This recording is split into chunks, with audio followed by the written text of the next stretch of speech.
They say the ocean keeps secrets, but some sounds refuse to stay silent. In this episode, we plunge into the strange world of mermaid lore.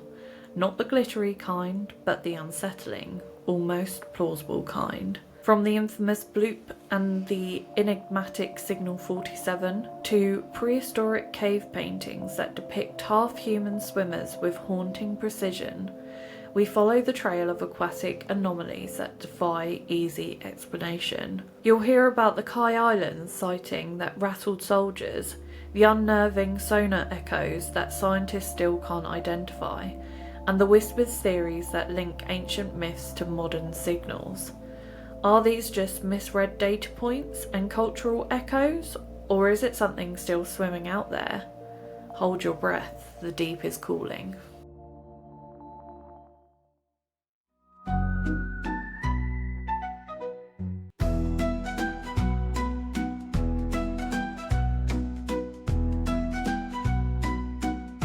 Hello everyone and welcome back to the 33rd episode of Spooky and Kooky. I'm Alice.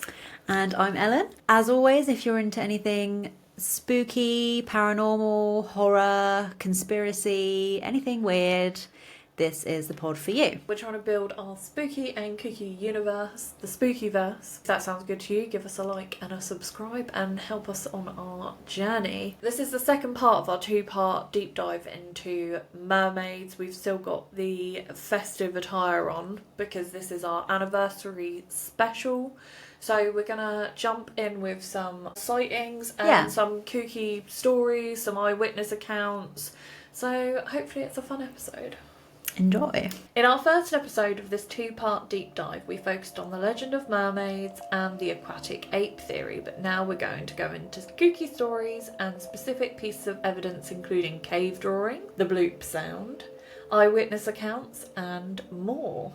Now, as always, we enjoy going through evidence and having a laugh while we're here. We're not stating any of this as fact or absolute proof that mermaids exist.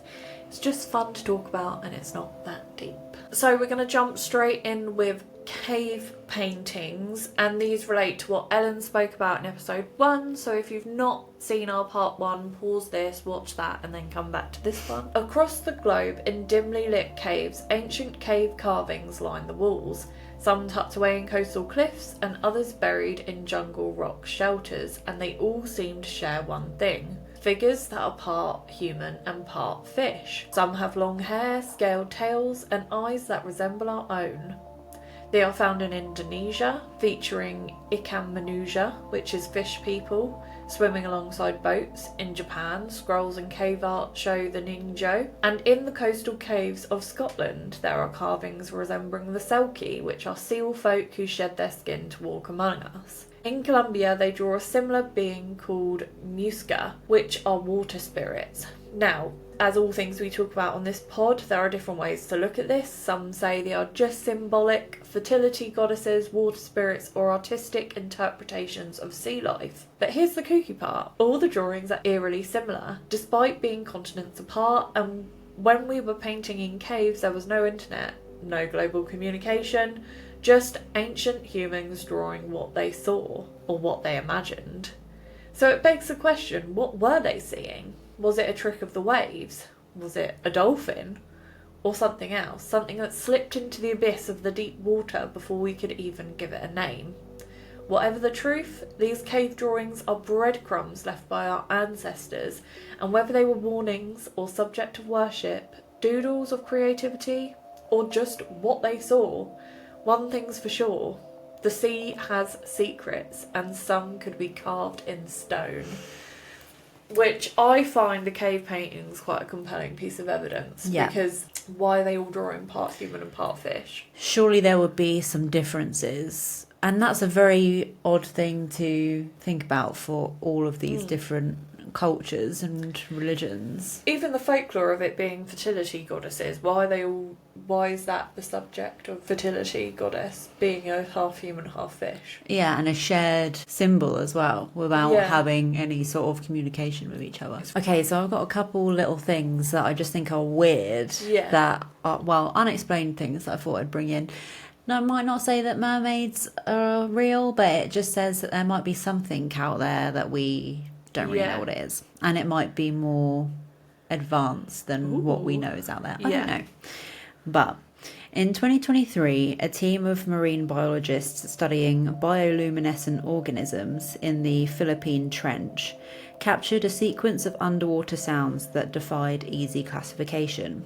The audio featured rhythmic pulses and modulated frequencies repeating in patterns, too structured to be dismissed as random geological noise, yet too intricate to match any known marine species. The team dubbed it Signal 47. The source was traced to a trench over 10,000 metres deep, a region untouched by submersibles and poorly mapped by sonar. The signal lasted for precisely 17 minutes before vanishing without a trace, and it's never been heard again. Some researchers believe it was a byproduct of deep tectonic activity, possibly linked to a magnitude 7.6 earthquake recorded nearby. Others aren't so sure. The timing was uncanny, but the structure of the sound, its symmetry, its tonal shifts, suggested something else, something intentional. Whether a natural anomaly or a transmission from the abyss, Signal 47 is still one of the strangest things ever picked up from the depths of the trench. In Iceland's Silfra fissure, a rift between tectonic plates, sonar scans have revealed narrow vertical cavities branching off into darkness. Some are large enough to house a human. Divers report strange sensations there, pressure changes, disorientation, and in one case, the sound of breathing through the rock. Oh. And then there's the Yonaguni Monument off the coast of Japan, a massive underwater structure with terraces, steps, and what some claim are carved humanoid faces. Mainstream archaeologists call it a natural formation, shaped by tectonic activity and erosion, yet others believe it's the remnant of a sunken civilization, one that may have fled beneath the waves long before recorded history. This theory has sparked speculation that the monument could have been linked to an ancient aquatic being or proto-mermaid myths. Some fringe researchers suggest the site was once a temple or ceremonial complex for a coastal people who adapted life in the sea, possibly inspiring legends of mermaids and sea spirits. The Ryukyu Islands, which include Yonaguni, have their own lore of Nyingo, mysterious fish-human hybrids said to bring storms or misfortune, as I mentioned in the last episode. Divers had reported eerie sensations, strange carvings, and sonar anomalies around the monument, fueling modern myths that it might be a mermaid habitat or a gateway to a forgotten world. While no verified mermaid sightings have coincided with the monument itself, the surrounding region's folklore and underwater mysteries continue to blur the line between myth and memory. In 2024, marine archaeologists off the coast of southern Norway recovered a Bronze Age axe from the seabed. It was the first of its kind found in the Norwegian waters, an artifact from a time when the sea level was lower and the coastline looked very different. But what puzzled researchers wasn't just the axe's age, it was its location. Found far from any known settlement, in deep frigid waters, the axe appeared to have been deliberately deposited or lost during activity far offshore. What kind of people were operating in such hostile waters thousands of years ago? Now considered the Mediterranean, in recent years, deep-sea expeditions have uncovered ancient shipwrecks at depths once thought unreachable by early mariners. One wreck, located over 3,000 metres beneath the surface between Crete and Cyprus, dates back to the late Bronze Age. Among its cargo, hundreds of amphorae, ceremonial objects, and a handful of long barbed bone tools. Their design doesn't match any known fishing gear. Instead, they resemble thrusting spears, lightweight, hydrodynamic, and sharpened for penetration. But what were they meant to strike?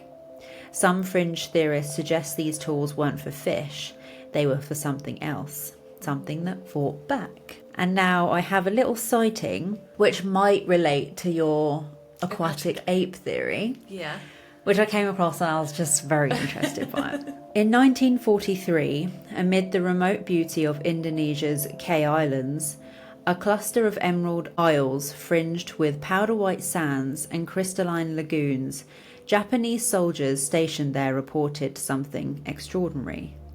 These islands lie in the southeastern reaches of the Maluku archipelago, spanning roughly 555 square miles of largely untouched paradise.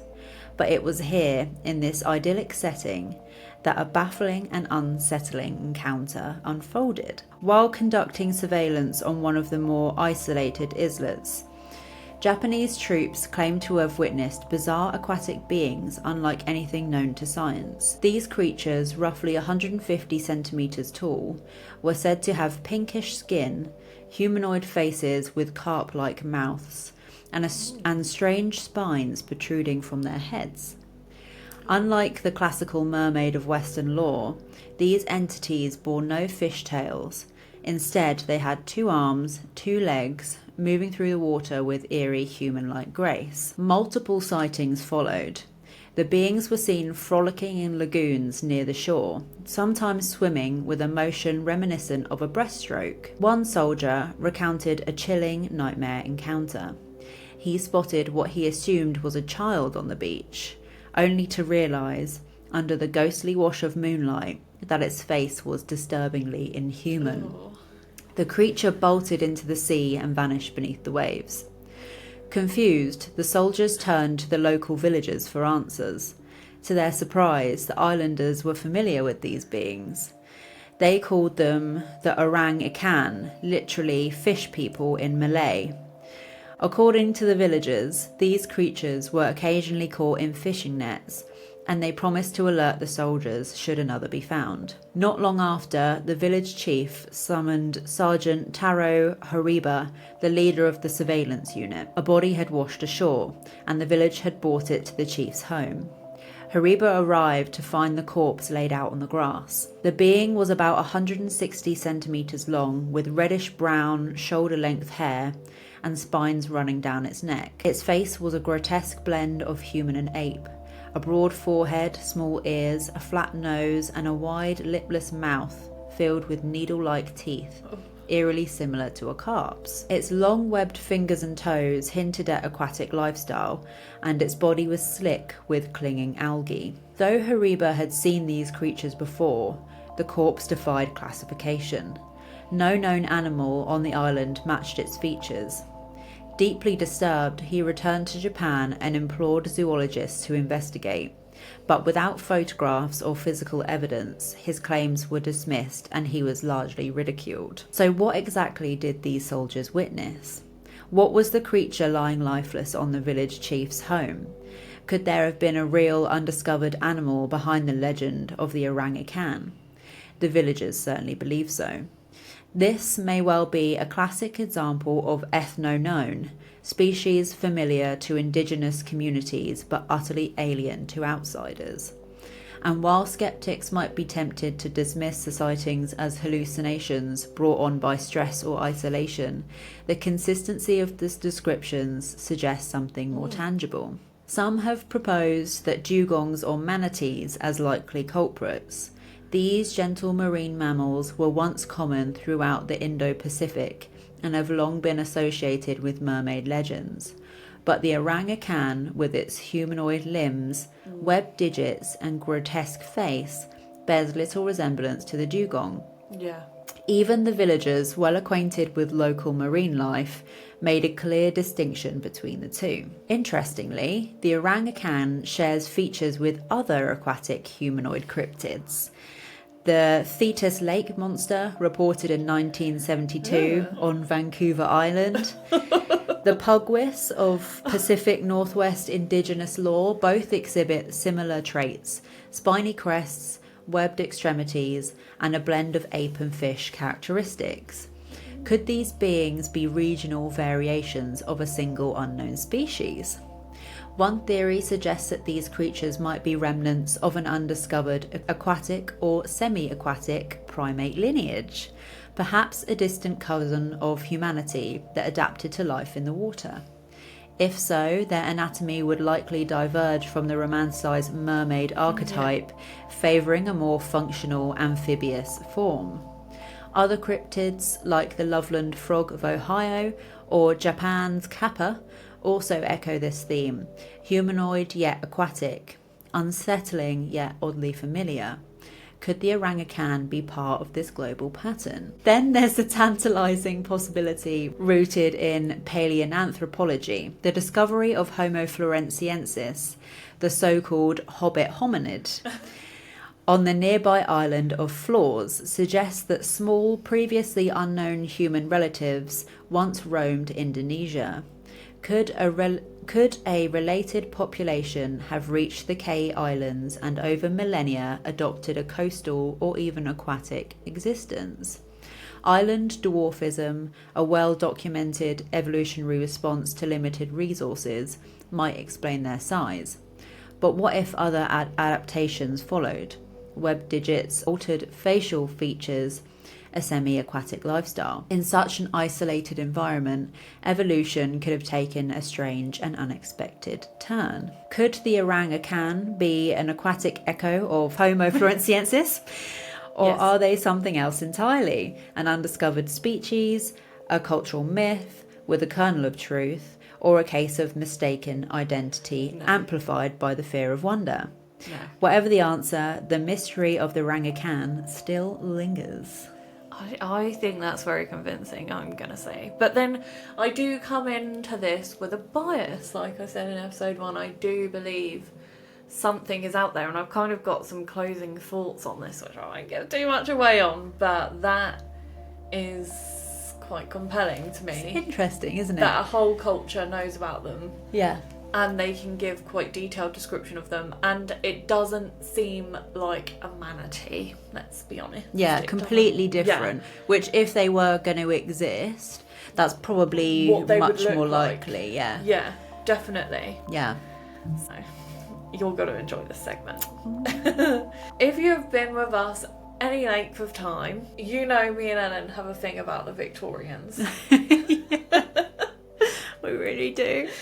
We love some Victorian lore, and strangely enough, the Victorians were obsessed with mermaids. Of course they were. So obviously I had to bring it in. Let's set the scene. It's mid-1800s and Queen Victoria is on the throne. Spiritualism is booming and seances are fashionable. The public is hungry for mystery. At the time, the weirder the better. Enter the mermaid. What a great time. Sometimes I feel like we were born in the wrong era. I'm happy to admire it from a distance. True, yeah. However, in Victorian times, they were not the shimmering sirens of folklore. They were grotesque little creatures, displayed in glass cases, paraded through carnivals, and whispered around in drawing rooms. They were part monkey, part fish, and entirely fake. No. The Victorians weren't actually the only people doing this. There is a famous case called the Fiji Mermaid, which was unveiled in 1842 by P.T. Barnum. Barnum claimed this was a real mermaid caught near the Fiji Islands, and he displayed it in his American Museum in New York. People lined up around the block to see it. And what did they see? A creature with the torso of a juvenile monkey, its mouth frozen into a permanent scream, sewn onto the tail of a fish covered in scales and a thick layer of varnish. It wasn't giving Ariel from The Little Mermaid, it was more given cursed creature that crawled straight out of your nightmares. Barnum was a showman, and he didn't just display the abomination, he marketed it. He created fake letters from British nationalists, planted stories in newspapers, and sent out anonymous tips to journalists to stir up a buzz. It literally reminds me of when celebrities call the paparazzi on themselves. Yeah. And all of his shady efforts paid off. The Fiji Mermaid was a sensation. People debated its authenticity and scientists scoffed at the creature, and clergy warned of blasphemy. But the general public couldn't get enough. Barnum wasn't the only one who cashed in on Mermaid Mania. Throughout the 19th century, similar specimens popped up in sideshows, curiosity cabinets, and travelling exhibitions. Some were made from paper mache, others used dried fish and taxidermy scraps. A few were elaborate, they managed to fool seasoned collectors. These were not just hoaxes, they were art, a macabre kind of theatre, on brand for the Victorians. But why mermaids? The Victorians were fascinated by the sea. It was mysterious, dangerous and full of unknowns, everything they enjoyed. Yeah. Mermaids represented beauty and danger and allure and death. They were a perfect symbol for a society grappling with Darwinism, colonialism and the rise of modern science. They were like, we don't want any of this science, we want the mermaids. Yeah, to be fair, they did have a lot on their plate. I can understand why they were a bit weird. Yeah. Just before we continue, have you ever seen the Fiji mermaid? Yes, I've got a picture. I have. I could see it in my head as you were saying it. It's a calamity. I will put it up on the screen. It is just, like I said, it's an abomination. Yeah, it really is. Today you can still find remnants of these hoaxes in museum. Harvard's Peabody Museum has a few, and others tucked away in private collections. They're relics from a time when people believed or wanted to believe that the sea held secrets, and although these were hoaxes, maybe they did reflect some truth. The Victorians were the first, but make no mistake, hoaxes have continued. A discovery that made headlines not long ago, called the Mermaid Mummy. I think that's the picture I was thinking of. I've seen that, yeah. It was a creature found in a temple in Okayama Prefecture, Japan. Researchers found a small shriveled creature wrapped in cloth and stored in a box left for centuries, and it had the unmistakable features of a mermaid. The mummy was around 300 years old. Obviously, the Victorians had luckily missed this specimen, so it dodged being served at a Victorian feast. Local lore claimed it had healing powers, and some believed it was a divine creature, and others thought it was a warning. A cursed relic that brought misfortune. Scientists, however, approached the creature with scepticism and raised eyebrows, and when they finally got permission to study the creature, they used CT scans and DNA analysis. The results: this was not nature. It was a Frankenstein-esque creation, a mix of fish parts, paper, cotton and animal hair. The torso was most likely a monkey or small mammal, and the whole thing was stitched together with eerie precision. Which I've just talked about the Fiji mermaid. This sounds familiar. This is a cousin to that. Both grotesque taxidermy hybrids. These aren't the only ones as well. Hoaxes still pop up all the time, some using taxidermy techniques like this, or as we've moved into a digital age, viral videos with camera tricks pop up online, fueling speculation and intrigue. Someone actually attempted to sell a mummified mermaid on eBay, claiming it was found in a shipwreck off the coast of Cornwall. What? The photos showed a dried skeletal creature with a fish tail and human-like skull. It got pulled down pretty quick, but not before the internet went wild. I did look up how much it went for, but I couldn't find it, unfortunately. I wanted to see how much someone was selling it for. No, for a friend. Is it still for sale? Imagine if I got you like something like the Fiji mermaid for your birthday. It's just on the next episode. It's just like hanging from the wall. Yeah, like people do the moose heads or something. We just have the Fiji taxidermy hell. Be even worse if I make it sing a song like those little fish. Sings a little sea shanty or something. No, it just goes, ah! Oh god. Kind of want it to sing the Wellerman or something. Yeah. Just absolutely out of your nightmares. But yeah, that is the Victorians for you. I did They do enjoy a lot that, of weird- and I enjoyed the term Mermaid Mania. Yeah. I feel like I'm on that train now, but not for weird taxidermy hoaxes. I just want to go to an event called Mermaid Mania. Yeah. It would be kind of a good night out thing where everyone can come dressed as mermaids. I just feel like there's some sort of high-speed race going to happen as well. Mermaid Mania! To my first Reddit mermaid sighting. This is by Antique Tradition 72. My brother doesn't actually remember this now, but back when we were kids, he was 3 years younger than me, we were on a trip with my grandparents at a condo timeshare in Florida. Of course it's Florida. where the sightings would happen. An important thing to note at this point was that this was before we knew I needed glasses, so I could very much not see further than like a foot in front of my face, and that was normal for me. I can really relate to that. Just ignored. Yeah. That was me in school. I was like, if I squint harder, I can see. It's fine. We were on one of those little concrete bridges over the tunnels with runoff streams that flow down to the beach. And then she put YKWIM ? I don't know what that means. YKWIM. You. I'm thinking it's if know, you know what I mean. Yeah. Jesus Christ.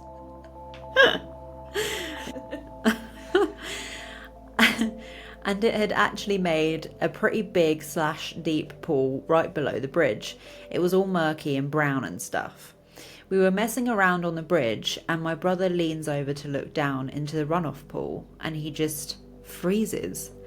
I ask him what's wrong and he says, "You didn't see her?" And I was like, "See what?" And he swears to me up and down that there's a mermaid in the runoff pool. He described her as looking a couple of years older than me, and I was 11 to 12 at the time, I think, so possibly 13 to 15. With, he thinks, light brown hair, and her skin looked light blue.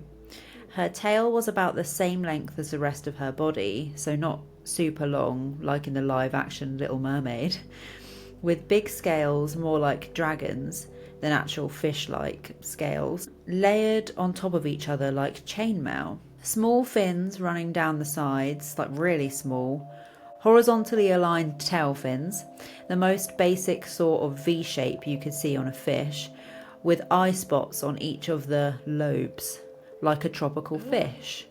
He said she was wearing a top, kind of like a sweater, that looked like it was woven out of kelp.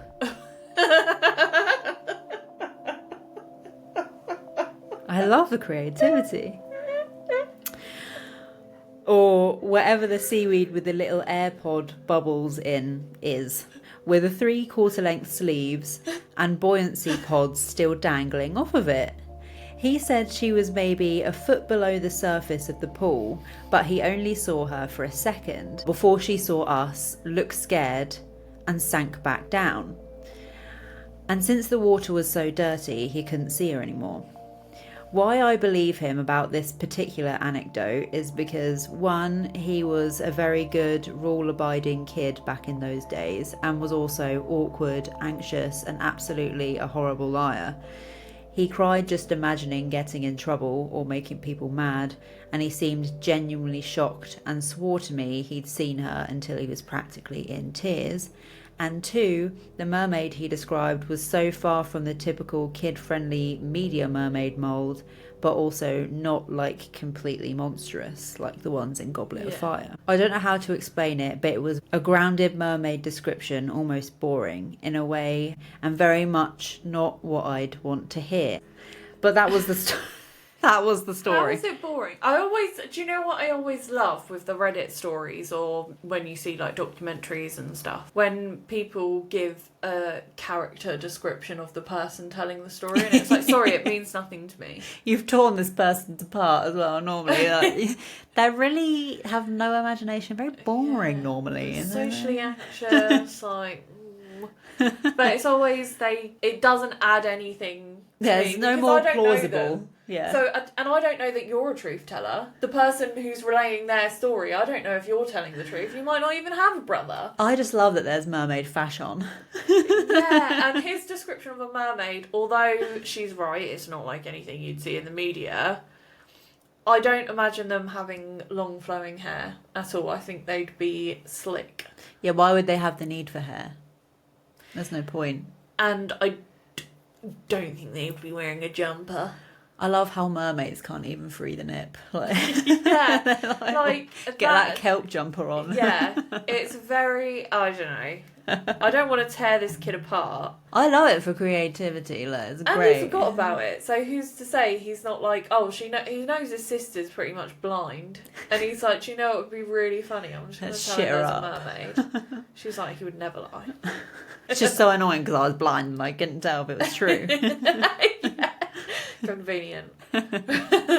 So I'm going to talk about the bloop sound. We got to talk about the bloop if we're doing a mermaid's ep. Yeah. The bloop was discovered by NOAA in 1997, so the National Oceanic Atmospheric Administration, when monitoring underwater microphones in the Pacific. These hydrophones were designed to pick up sounds from deep beneath the ocean's surface.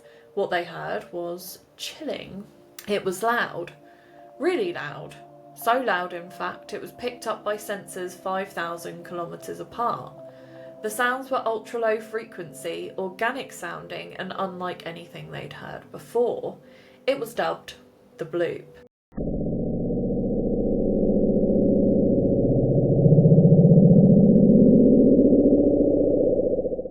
Here's where it gets spooky. The sound came from a remote part of the South Pacific, a desolate stretch of ocean not far from where H.P. Lovecraft placed the sunken city of R'lyeh in his fictional mythos. Coincidence? Probably. But it didn't stop the internet from going wild. The city of R'lyeh is described in Lovecraft's story, The Call of Cthulhu, and is said to be a nightmare corpse city, a sunken metropolis buried deep beneath the South Pacific Ocean, and its coordinates are placed close to the real-world location known as Point Nemo, the spot in the ocean farthest from any landmass. Lovecraft was a master of blending fiction with unsettling realism, and sailors who stumble across those coordinates report feelings of nausea, disorientation, and madness. There is a strange calmness, some say. There are no birds, no planes, and no radio chatter. There have been reports of odd wave patterns and a sensation of isolation like no other on the planet, which is kind of expected. It's literally as far from civilization as you can get. NASA actually uses this area as a spacecraft graveyard, crashing decommissioned satellites and space stations into the depths. R'lyeh isn't just sunken, the city itself was wrong. The architecture Lovecraft describes as massive, alien and geometrically impossible. Angles behave in ways they shouldn't. Gravity seems confused and time feels distorted. And at the heart of the city lies Cthulhu, one of Lovecraft's most iconic creations, a vast tentacled entity said to be dead but dreaming. He sleeps in green slimy vaults of R'lyeh, waiting for the stars to align to rise again. Ooh. All very interesting but completely fictional, but because the Bloop is close to there, some people have suggested is R'lyeh with Cthulhu a real thing. I mean, there's going to be weird stuff down there if all the spacecraft. Literally. So NOAA actually dropped a truth bomb and killed the speculation, stating that the Bloop was actually likely caused by ice quakes, the sound of massive icebergs cracking and shifting or scraping the ocean's floor, a natural phenomenon. Whatever it was, the mystery still lingers, reminding us that there are sounds from the sea we do not have a name for, and every now and then one breaks through and makes us wonder.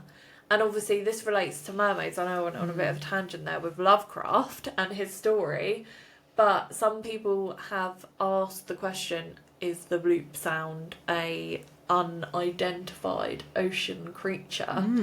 Possibly a mermaid, but apparently it is just ice shifting along the floor. But in my last segment, it might relate because I also, when you said, it could suggest it's something more intelligent. Yeah, it relates to that. Yeah, and it kind of relates to my closing thoughts after looking into it all. So, yeah, you've got another Reddit story?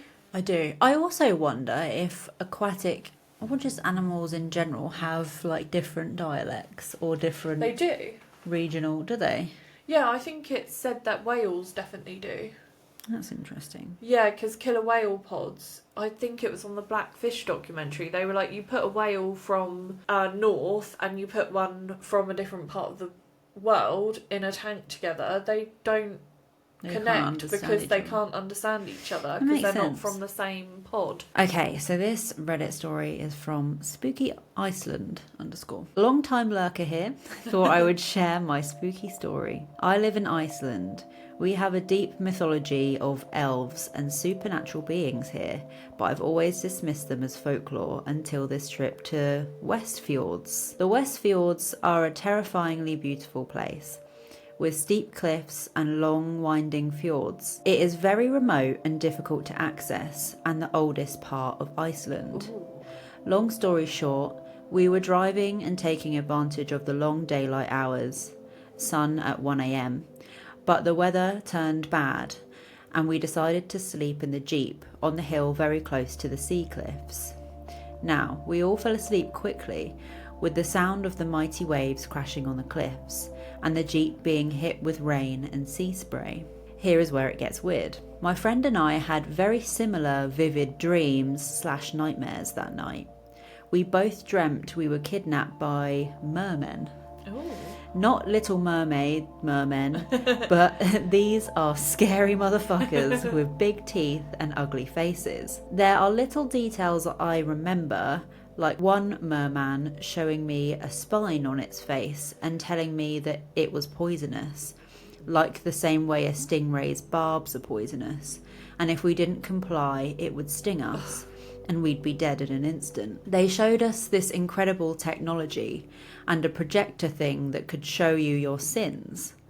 Something told me that if the sin was too great, we weren't going back home. My greatest sins were played in front of everyone, and I felt like I passed some sort of test, and we were then shown this complex. It seemed like Atlantis, very futuristic. Also got the sense we were deep underwater. Well, after this tour, we were brought back to the surface. My friend had a similar dream, mainly remembering men walking out from the sea, with different details, but we both agreed that it was very strange to have dreams of being kidnapped by merpeople. Well, this could all just be crazy dreams. On the way back, we stopped at the Sea Monster Museum in Bildudalor, expertly pronounced, and they have an old drawing of a merman that seemed eerily similar to what we dreamt about. We were both very unsettled by this. So if you camp near the southern tip of, my god, these Icelandic names, Folklunda, close to the haunted cave of Gisla's Saga, there is a chance you might meet an actual mermaid. But watch out, they are not babes. They are instead fish people who will eat you if you're a bad person on the inside. Damn. They are not babes. That's the takeaway. Oh, I really want to go to those haunted caves now. We need to add that on the spooky and kooky tour. Yeah, luckily I've got it spelt out. Yeah. There's another place that I'm about to talk about that I also would love to go to because it's quite a spooky location. But just thinking about that, you know, just because it relates to what I'm about to go into, are mermaids, possibly aliens. And it really reminds me of a story where someone dreamt, I'm sure you told it, maybe, they dreamt of an abduction. And loads of people say I dreamt of it, but it was just a dream. And then it turns out that it actually happened. Yeah, that was one of so that's what I kind of thought, maybe that's a theory. Because you would, wouldn't you? You wouldn't think that was real. No. But if because half a friend of my had dreams it as were well, real, I'd be like, that's really weird that we both dreamt of the same thing. Unless she's left out that they watched something similar, or something or they talked about it. Both. Before they slept. Anyway, into our mermaids, aliens. So over these 2 episodes, you've heard us say many times that mermaids are seen in folklore all over the globe. We've really hammered that point home. The stories do have differences. In some cultures they are creatures to be feared, and other cultures they offer wisdom. But one thing that they all have in common is the creatures are otherworldly, which brings us into this segment, which I'm dying to talk about. What if mermaids aren't from here at all? What if mermaids are not just myth and real, but not in the way we have already explored with the aquatic ape theory? What if they are a form of non-human intelligence hiding in the ocean? If you haven't watched our alien episode, we did explore whether aliens could be in our oceans. And being transparent, me and Ellen do also believe in aliens. And it makes sense that they're in the sea, because Yes, we're not going to facts. be... Yeah. Yes. I'm pretty sure it's also been confirmed by the US that there are aliens. They're Well, really they soft keep launching it. flip-flopping on it. They're like, no, actually, yeah. No, actually. I feel like it's a soft launch, and Yeah. everyone's just kind of like, yeah, we knew. What if mermaid legends are not fantasy? They were encounters, glimpses of something intelligent, aquatic, and not entirely human. People actually also think the bloop could not just be ice shifting at all, but the call of another civilization. One we don't fully understand. Mm-hmm. Now, it's a running joke on this podcast about our poor audio from episodes 4 and 5. If you have watched that episode, thank you. If you haven't, completely understand.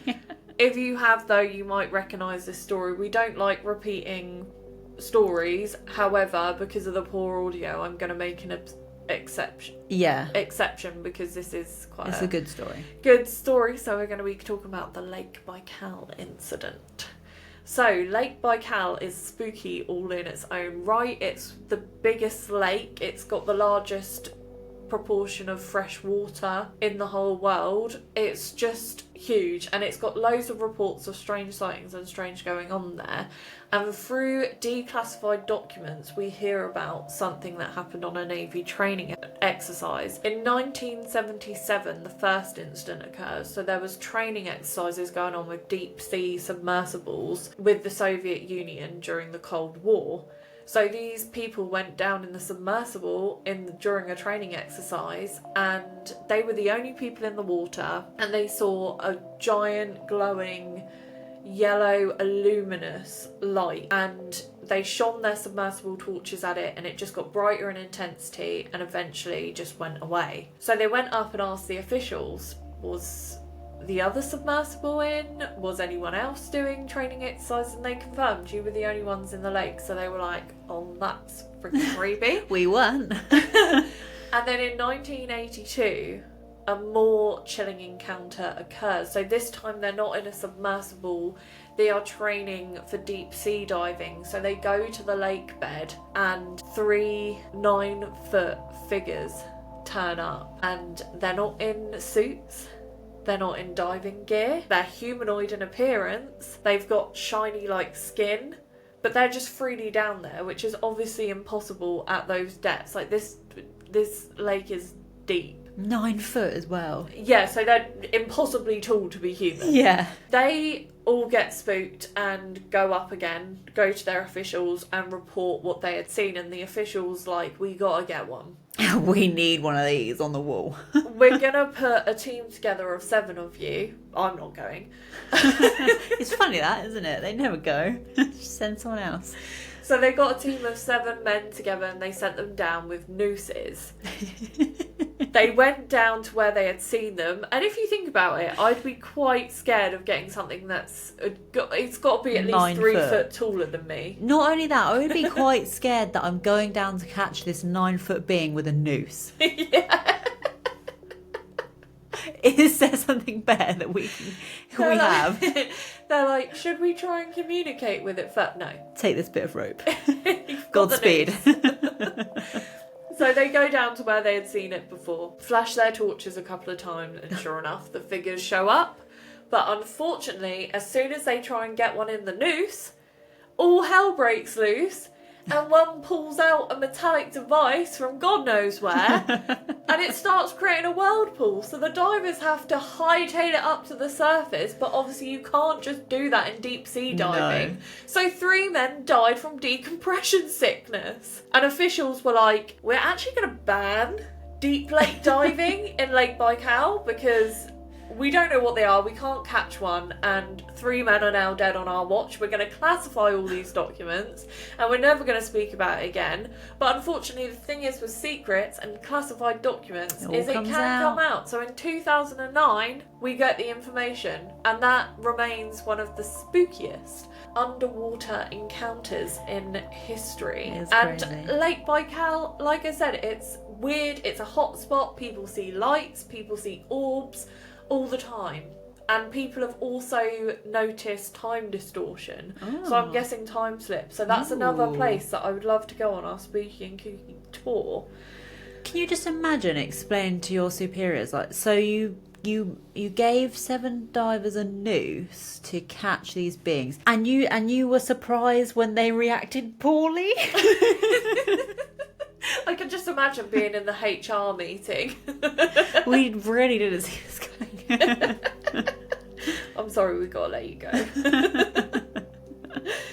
So, let's move from our lakes to open ocean with another chilling underwater encounter. And trust me when I say, the Navy has seen things. Oh, I bet. And this is one story. These are leaked to us again through retired officers and leaked documents. US Navy personnel have encountered unidentified submerged objects that defy explanation. There are reports of fast-moving sonar blips, objects moving up to 200 miles per hour, faster than any known submarine.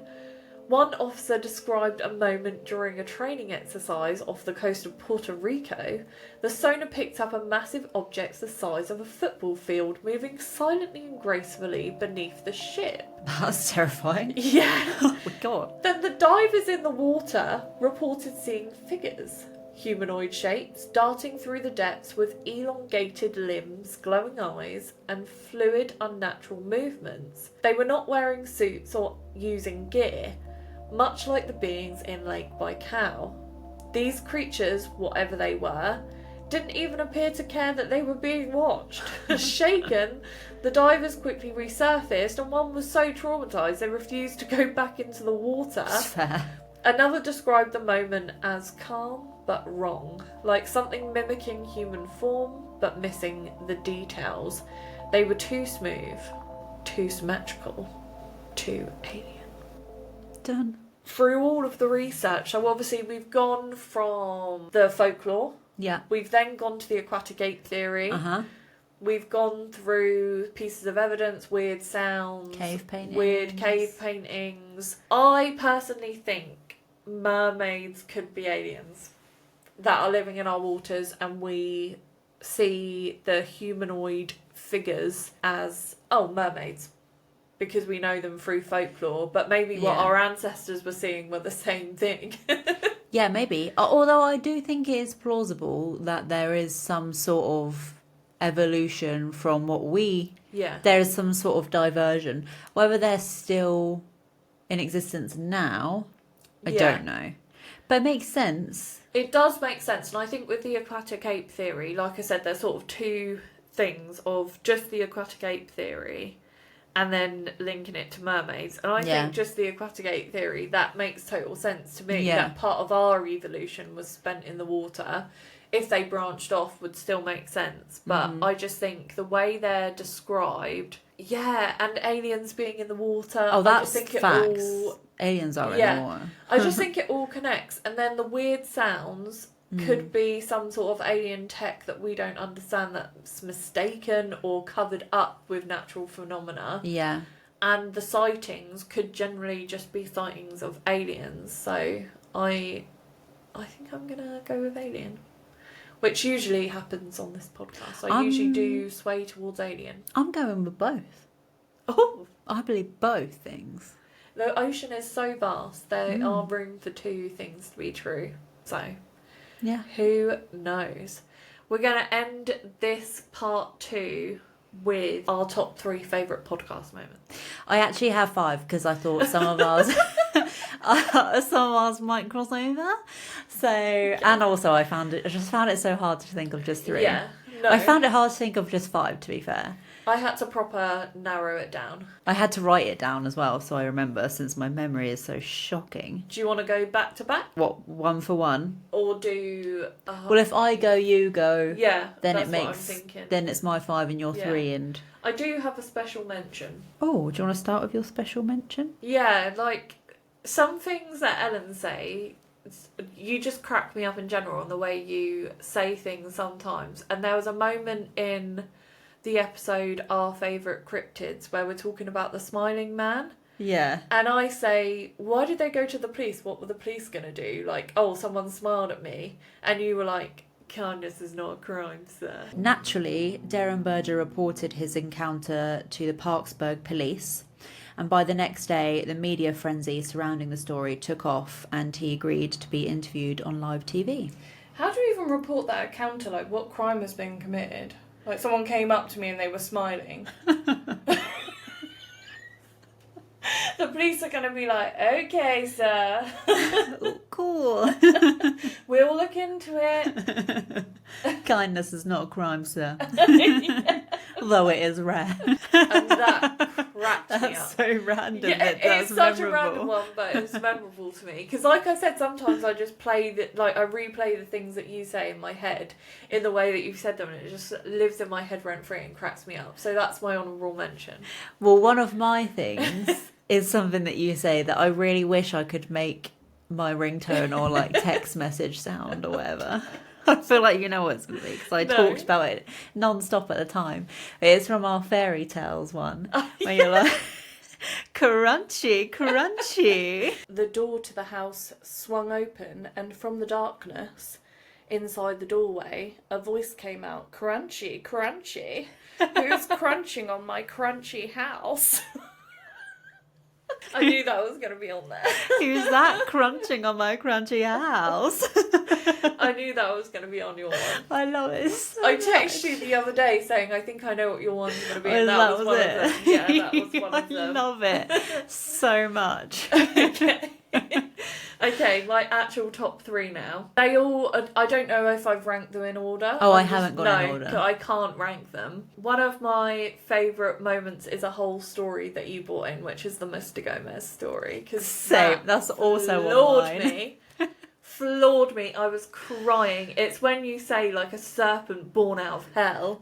One resident, Mr. Gomez, was rumoured to have been into witchcraft throughout his life. Late at night, Mr. Gomez, according to reports from other residents, would creep into their rooms like a serpent born out of hell. He would slither on his stomach, his arms at his sides. His eyes would be rolled back in his head, his tongue darting in and out of his mouth, flicking the air like a human snake. I'm sorry. Literally, when I first read it, I also cracked. He would crawl under their beds and try to push them off. He's the devil, the other residents would claim. Well, the reports weren't taken very seriously. After all, these old folk were half out their minds. Nice. And realistically, how could feeble old Mr. Gomez, who needed assistance of nurses just to get out of bed, be physically capable of such actions? The nurses all agreed that the reports were just imagined stories of old, confused people. That is, until the terrifying night that the nurses all became believers of the evil that lived within Mr. Gomez. It was well past midnight. The residents were sleeping and all the halls were quiet. The nurses had gathered in the back lobby to sit and wait for the morning. Most of them were at the point of dozing off when a loud gasp broke the silence. One of the nurses stood up, a frightful expression on her face. She pointed down the hall towards the resident's room. As the others turned to look, a horrifying scene unfolded. It was Mr. Gomez, slithering on his stomach, making his way down the hall and into the room of a slumbering woman. Oh, that was a good story. I will put some clips up of these moments, so you know what we're referring to. Yeah. The Mr. Gomez story was chef's kiss. That was one of mine too. So obviously it could not be. So really I have 4 now. Yeah. But if you do one of the other ones then, because that was a good one. I loved and they're all I've noticed most of my favourite ones are when we tell a story but then we just spiral from the story. Yeah. I love it. So one of my favourites is when we're in the Amityville episode when we're talking about the dad coming to pick up the kids. Yeah. And our whole tangent about the kids just being absolutely unhinged. I wonder what just one more tangent, and I promise I'm going to stop. I wonder what their real dad thought of all this. Yeah.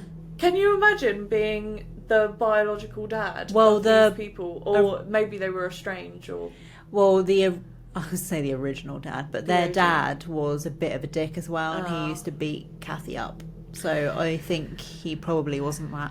I've never heard anything about him, so I don't think he cared. But in my head, it was like an amicable breakup, and he has to come and pick his children up from the Amityville house. And George is like, "Do you want to come in and just have a look around?" And he just sees bullet holes, not plastered up, blood stains on furniture. Kathy floating down the stairs. He's like, "Did you get a pet pig?" And his child just comes up to him like, "They hid the bodies down in the cellar, Dad." Oh my God. Can Jodie come? I don't know why they suddenly got really shit Cockney accents. Hello, Dad. It didn't even happen in the UK. It's me, Missy. He just walks into the house with the crucifix. Like, "Come and get in the car, kids."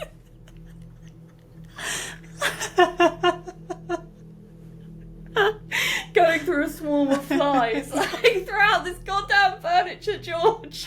With his spray, like. "Kathy's got my alimony check. She's got the money. What am I paying child support for?" George just sat on the floor meditating. It's such a chaotic scene. That should have been in the movie. Just everything's falling apart and George just sat there like, "This is fine. Everything's fine. In a peace. We are the world." Yeah, that Amityville is in my top 3 because Amityville as a whole, I loved the episode so much. I loved researching it, and I feel like it just worked really well on the segment, so really enjoyed that. But my favourite bit from the Amityville is when it's a line from you again. It's when we're talking about the beds, because we harped on about the beds so much in that episode, which was creasing me up. Yeah. But it's when you're like, even if someone didn't get murdered, I'm not sleeping in their bed. And I'm like, that's facts. And we're actually going to keep some of the furniture in your room. He let the children sleep in the beds that the children were murdered in. Yeah. And I'm sorry, I think that's wrong. The bare minimum you could do is get them a new bed, surely. Like, they went so hard for, no, I can't even sense anything, like, it's all fine. Just get new beds. You've got a house that's luxurious, that is much under You its saved value. 20 grand. Buy your children some new beds. I don't care if you don't feel any bad juju.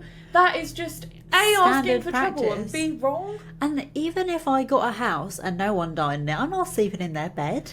No, it's wrong on so many levels. Yeah. But the children were literally murdered in their sleep, and you're letting them sleep in those beds. I don't know why I find it so. I just have such a strong visceral reaction to it. I would borderline say it's either neglectful or some sort of abuse. Because if I then was older and I learned that at 5 years old you couldn't even buy me a new bed to sleep in, you let me lay in the deathbed of another child, I'm going to feel some type of way about it. I feel like that's something that would come up in therapy, and then the therapist is like, yeah, that's probably it, and you're like, oh damn, yeah. One moment stands out in Christopher's memory. He was in the basement with his mother and George when he innocently asked, "Is this where they hid the bodies?" His mother turned to George, and George met her gaze.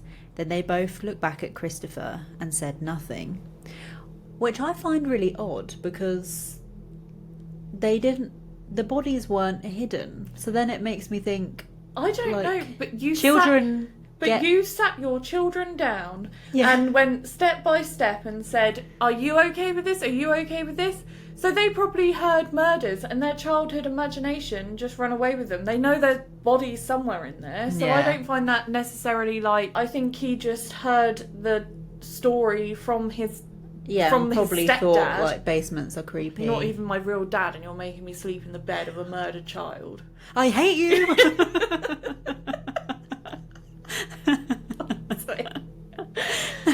I can imagine George just looking at Kathy sorry, is something up?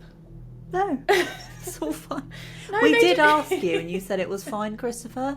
Can you stop mentioning it, please? It's actually really irritating. Christopher, they didn't hide the bodies down here. The bodies were laying in your bed. You know the bed you sleep in? That's where they were, okay? Sweet dreams, kids. But anyway, he reiterated that buying the house was far from a rash decision. George bought some of the furniture that was originally left in the house from the DeFeo estate. So he had to pay for it too. He could have just paid for new furniture. That makes it even Some worse. of which still had bloodstains on. This We could included upholster it. just a fresh lick of paint. That's all it needs. This included the dresser, which was in Dawn DeFeo's room, which was now Missy's room, along with the bed frame, which obviously we know It's an antique. Can't get rid of that. Solid oak. Fool. I already hate this guy. I can just imagine him knocking on it nice, giving the bed a little shake. Sturdy. All it needs is a fresh lick of paint. Don't even need to wash the blood off. They're like, do you want to have a look at any of the furniture from the estate? He's like, we'll have a look. Of course we'll have a look. So when you said it, just the way you say things cracks me up sometimes, and it's probably niche, and it's it's funny to me. So that bit really floored me when I was editing it. Episode. When I was editing Amityville, I was dying. I'm not ashamed to admit. I love that episode. I also, another thing that you did that cracked me up was the intro when you were really excited. Really excited about this new intro. And I feel like you had this image of it going so well, and then it just was not executed the way you thought, and then you were like, yeah, no, I knew that you wouldn't. I knew that it wouldn't work. I knew you would be silly. But you can just see the sorrow in your eyes. Damn, that really did not turn out how I thought. That's not even in the main episode. It's on TikTok. It's on a blooper. It's on TikTok, but it cracks me up. Boom, boom, boom, boom, boom. Welcome back to. No, that's why I was laughing so much, because I knew it would crack you guys up.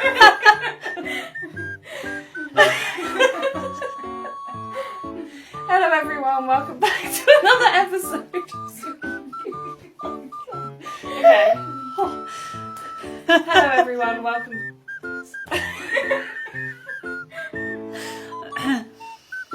Hello everyone, welcome back to the 6th episode of Spooky Kooks.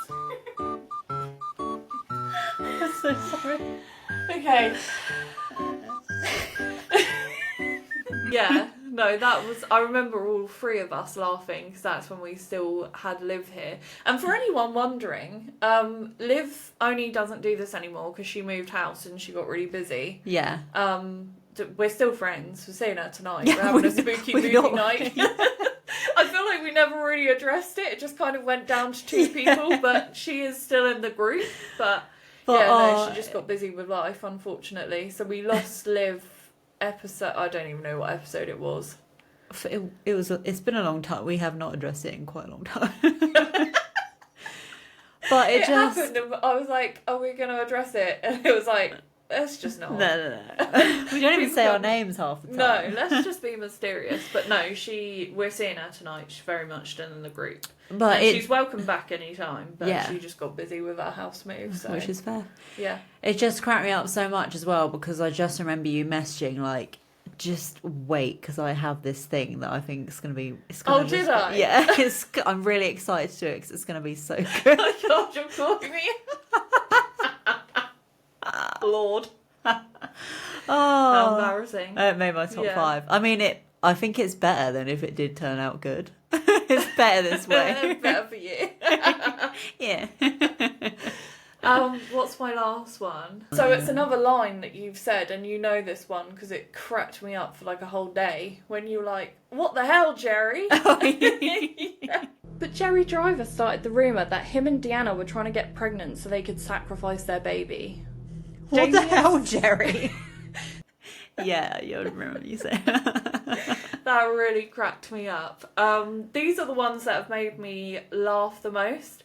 But there's also another one where, you know, when we were telling the story of the Loch Ness Monster. What, and how it was on land? Spiral. Yeah. Yeah, and you were like, "No, I'm not having that." And I was just like, all we need to do is get him on the podcast. Yeah. One was on land. What? Apparently it comes out on land. Nessie beached itself. It was on the road. Because it was a guy who was on a motorbike and he came across the monster. And Nessie looked him in the eye and then scuttled and tried to go back in the hole. You know, it reminds me when you're trying to get out of the pool and you're like, you kind of like roll off. Yeah. Legit. I found that one quite funny. And this is just anecdotal evidence. Sorry. The Loch Ness Monster is absolutely huge. You're telling me it was just crossing the road? From where? Then you've got to think, could there be a Loch Ness Monster? Like, could there be this thing in the lake that is so elusive? But then I think back to the episode we did, and we were talking about the big squid, and those elusive sea creatures that had never been found. And then I was thinking, there's a theory that the Loch Ness Monster is like a dinosaur-esque type creature that survived from that period. And some sea creatures did survive the meteor strike. How is it still alive? Well, it would obviously reproduce. But if there's only one, how would it reproduce? Well, no, there would be loads, but like the sightings of them, they're elusive, so no one knows there's more than one. I've never thought of something so hard in my life. This is the hill you're willing to die on.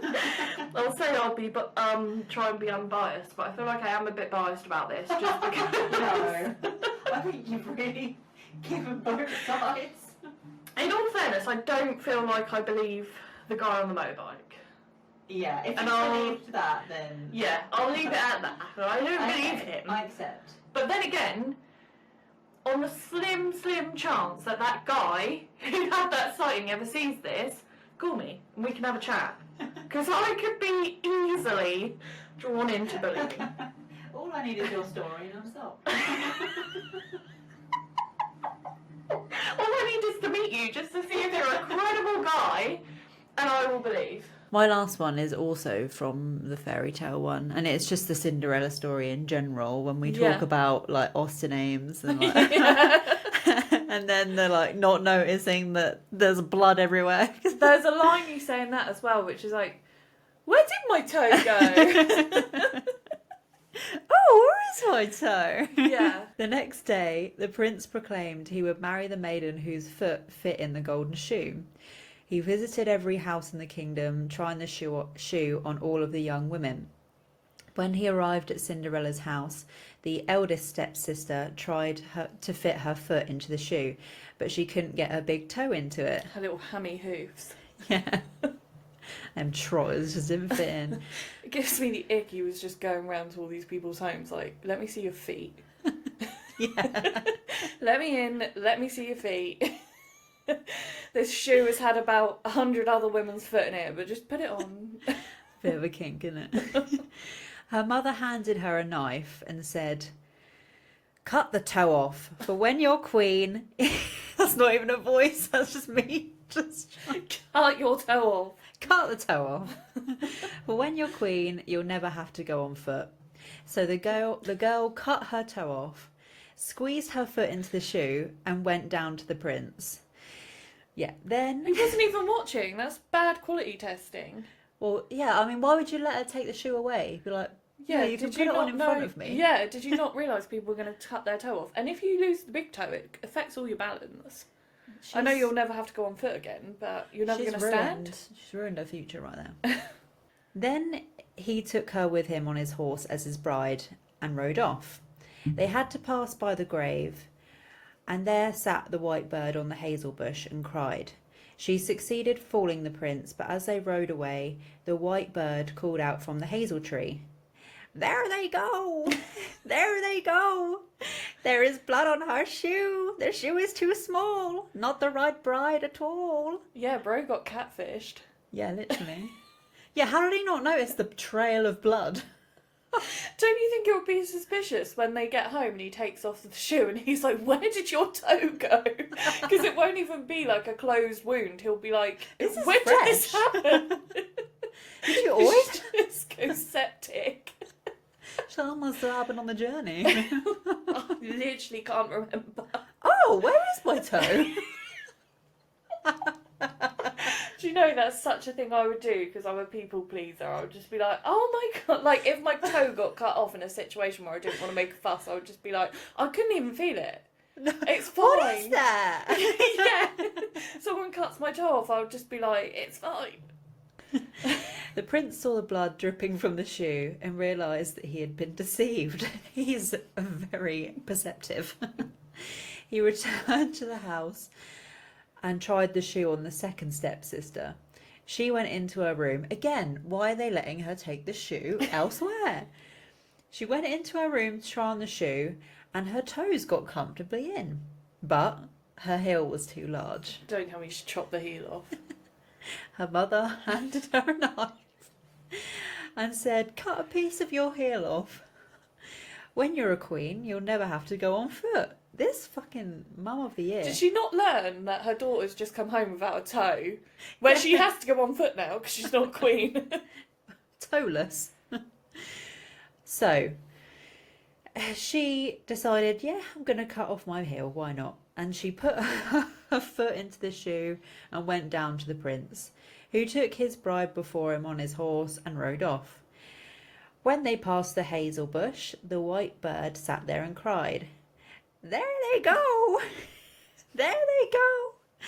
There's blood on her shoe. The shoe is too small. Not the right bride at all." Sick voice. The prince turned his horse around and brought the false bride home again. Finally, the prince asked if there was any other young woman in the house. The stepmother reluctantly called for Cinderella. I would stay away from that house. Yeah, I'd be like, it's actually not worth it. You guys are crazy. Bitches really do be cray. He's like, "Wait, you cut your heel off?" Sorry. And then someone has to put that bloody shoe in. Yeah, on. Cinderella's just got like a toe blood soaked shoe. She's like, sorry, there's already a toe and a heel in it. Was Cinderella watching the carnage just like, "Guys, it's my foot that he's looking for"? You like, wouldn't say anything, would you? You just be like, lol. Thirsty. Anyway, yeah. It's taken a while to get through. She cleaned herself up and with her heart pounding tried on the shoe. It fit perfectly. No need to maim herself. The prince recognised her as the beautiful maiden from the ball and took her to his castle. Why did it take the shoe? And then he's like, "Oh, yeah." It's like in Cinderella's story when they she has the eye mask and Austin Ames can't work out. No one can. She has everyone It's when she fooled. turns up and they're just like, "Wow." And then in the day, they don't think she's pretty at all. Or it's that classic like makeover thing where they just take their glasses off and they're like, "Wow." Oh my god. Or they unbutton their shirt by one button, they're just like... Flawed. That fairy tales episode, it really cracked me up. I didn't think it was going to be a good one when we said about the topic. 'Cause I was like, oh, don't really know much about it. And then even like researching it gets like when I started researching it, I was like, actually, it's going to be a good one. This is what. And then the stories you brought in, like the girl without any Without hands. and the head one, Oh yeah. where they shook the head off. That was so funny. So yeah, the fairy tales is up there. Yeah, that's a good one. But it is really hard to pick some moments because it's just generally been such a good time. Yeah, and I forget them as well. Yeah. So I had to look through the archives for this to get some moments. But yeah, some of the lines that you think are probably underrated, like they just crack me up. It's funny what sticks in each other's heads that we each say. Each other. Yeah.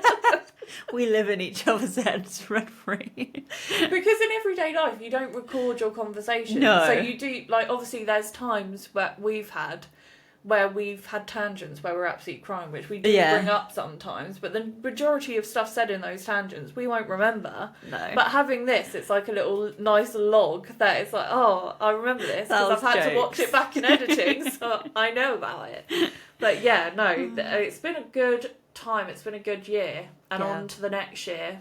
And we've got some good topics planned, if I do say so myself. I just don't know how we haven't run out. Well, there's just so much to say. There's I've got many so many topics on my list. It's ever growing. It really is. Ever growing. Anyway, stop bigging ourselves up.